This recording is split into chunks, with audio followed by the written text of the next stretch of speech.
আজকে আমার কাছে রয়েছে স্যামসাং গ্যালাক্সি A14 5G। সেটটি বর্তমানে সম্পূর্ণভাবে ডেড অবস্থায় রয়েছে। সেটটাকে আই চার্জারে লাগানোর পর আমরা যেটা দেখতে পাচ্ছি যে অ্যাম্পিয়ার 340 এরকম করে অ্যাম্পিয়ার নিচ্ছে। তো সেটটাকে এখন আমরা খুলে দেখব সেটটার মধ্যে সমস্যা কী আছে। বোর্ডটাকে খোলার পর ব্যাটারি কানেক্টারে আমরা জিআর নিয়ে দেখলাম, কোনো প্রকার কোনো শর্ট নাই। কিন্তু যখনই আমরা সিপিউর সাইডে গিয়ে দেখলাম কোনো একজন টেকনিশিয়ান সিপিউর সিল কেটে সিপিউতে হিট দিয়ে সেটটাকে অন করার চেষ্টা করেছে। এই যে সেটটার মধ্যে পেস্ট লাগানো আছে, কিন্তু যেই সব আইসি পেস্টিং থাকে সেই সব আইসিতে হিট দিয়ে কোনো কাজ হয় না, বরং উল্টা আরও খারাপ হয়ে যায়।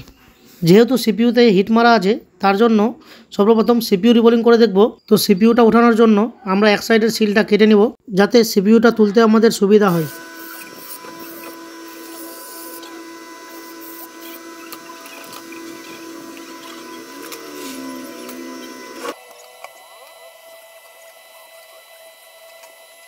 তো ইউএফএসটাকে সর্বপ্রথম ভালোভাবে ঢেকে নেব, যাতে ইউএফএসের উপর খুব বেশি হিট না পড়ে। তো সর্বপ্রথম সিপিউর সাইডের গুলোগুলো কেটে নেব, যাতে সিপিউ তোলার সময় আমাদের কম্পোনেন্টগুলো উঠে না যায়। এবার আমরা আস্তে আস্তে আমাদের সিপিউটাকে তুলব।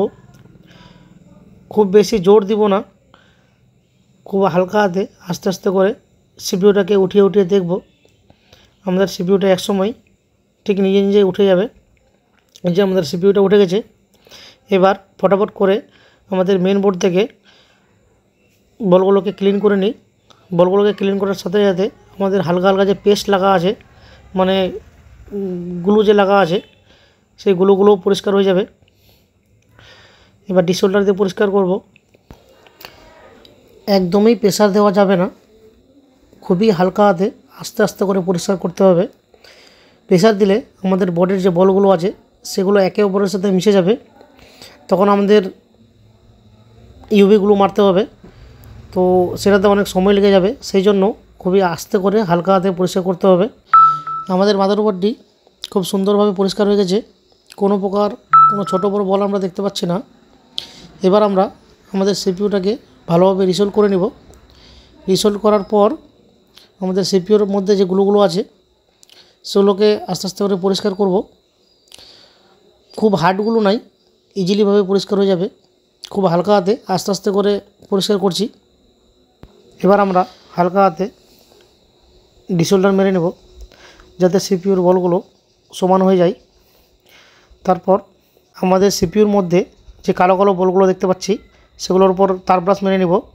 এবার সিপিইউর সবগুলো বল আমাদের চকচকা হয়ে গেছে। তো আজকে আমি ইউনিভার্সাল প্লেট দিয়ে ফটাফট সিপিইউটাকে রিবোলিং করে নেব।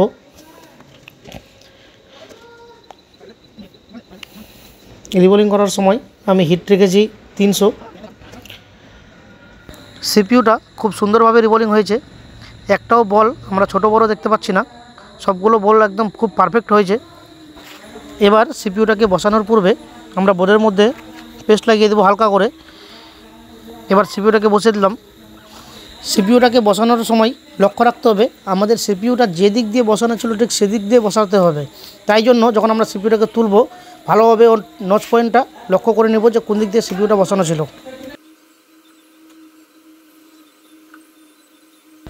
সিপিইউটা ভালোভাবে বসে গেছে। এবার সিপিইউটাকে হালকা করে পেস্ট দিয়ে একটু হিট করে নিব, যাতে সিপিইউটা আমাদের একদম পারফেক্টলিভাবে বসে যায়। এবার আমাদের সিপিইউ বসা কমপ্লিট হয়ে গেছে। বোর্ডটাকে হালকা ঠান্ডা করে নিলাম। ঠান্ডা করার পর বোর্ডটাকে এবার বডিতে লাগিয়ে আমরা এখন চেক করব যে আমাদের সেটটা অন হয়েছে কি না। তো আমি আই চার্জারে লাগাবো। এখন আই চার্জারে লাগানোর পর আমরা যেটা দেখতে পাচ্ছি যে 0.3 অ্যাম্পিয়ার নিচ্ছে, প্লাস আমি ব্যাটারিতে ভোল্টেজও চেক করেছি, ব্যাটারিতে ভোল্টেজও যথেষ্ট ছিল অন করার জন্য। এর মানে সেটটা আমাদের এখনও পর্যন্ত অন হয়নি। এবার আমি কি করব, সেটটার ইউএফএসটা তুলে রিবোলিং করে দেখব। ইউএফএসকে রিবোলিং করার পূর্বে আমরা ইউএফএসের উপরে যে সিল্ড আছে সেগুলোকে ভালোভাবে কেটে নিব। তো আমাদের সিল কাটা হয়ে গেছে।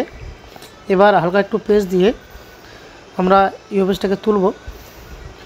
তো একটু সময় দিয়ে আস্তে করে হালকা হাতে আমরা ইউপিএসটাকে তোলার চেষ্টা করব, যতক্ষণ পর্যন্ত না আমাদের ভিতরের গ্লু এবং ভিতরের ইউপিএসের বলগুলো সম্পূর্ণভাবে মেল্ট না হয়ে যায় ততক্ষণ পর্যন্ত আমরা টানবো না। এখন আমাদের ইউপিএসটি তোলার সময় হয়ে গেল। আমি ইউপিএসটাকে তুলে বলটিকে রিসোল্ভ করে দিলাম। এবার হালকা করে ডিসোল্ডার মেরে যেগুলো গ্লু ছিল, যেগুলো গ্লু দেখতে পাচ্ছি আমরা, সব ক্লিন করে দিলাম। ক্লিন করার পর আমরা যেটা দেখতে পাচ্ছি সে আমাদের একটা কানেকশন,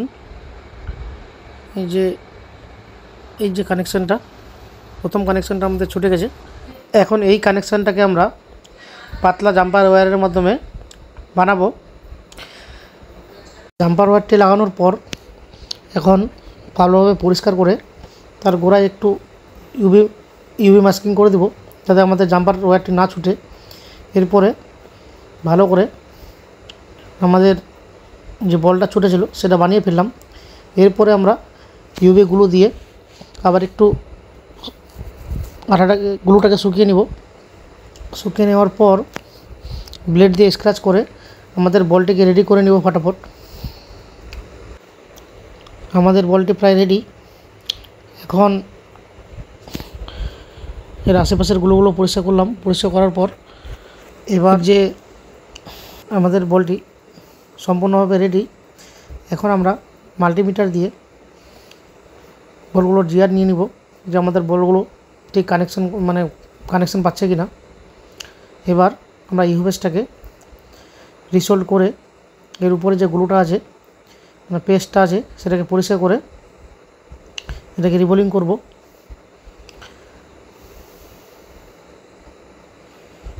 আমাদের ইউপিএসটি পরিষ্কার হয়ে গেছে। এখন ইউপিএসটাকে তাড়াতাড়ি করে রিবোলিং করে নিব। রিবোলিং করার পর আমাদের যে ইউপিএসটি আছে সেটা মাদারবোর্ডে বসানোর আগে হালকা করে পেস্ট মেরে নিব। পেস্ট মারার পর ইউপিএসটিকে সঠিকভাবে বসিয়ে এবার হিট দিব। এখন আমি হিট রেখেছি প্রায় 330। ইউপিএসটি ঠিকভাবে বসে গেছে। এবার আমরা বোর্ডটাকে ঠান্ডা করে আমাদের বডিতে লাগিয়ে দেখব আমাদের সেটটা অন হচ্ছে কি না। তো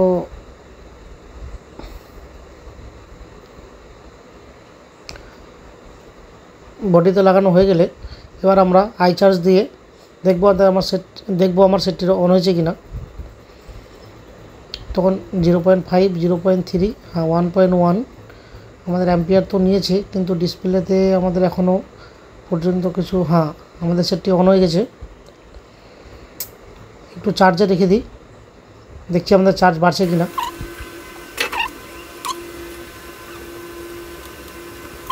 কিছুক্ষণ চার্জে রাখার পর আমাদের 3% চার্জ দেখা যাচ্ছে।